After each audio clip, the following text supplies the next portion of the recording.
Iran over action ఇంకా సాగుతూనే ఉంది.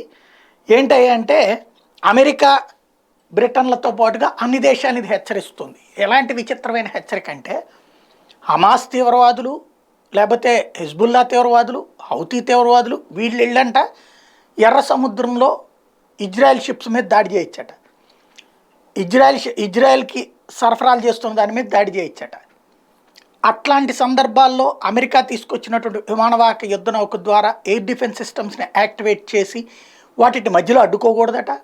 అట్లాగే వాళ్ళు చేసే దాడిని కొట్టకూడదట, తప్పు పట్టకూడదట.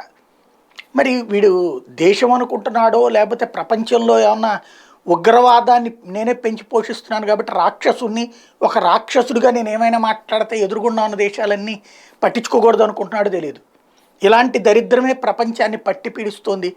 ఈ దరిద్రులందరూ అంతమైనప్పుడు మాత్రమే ఈ ప్రపంచానికి ప్రశాంతత సాధ్యమవుతుంది.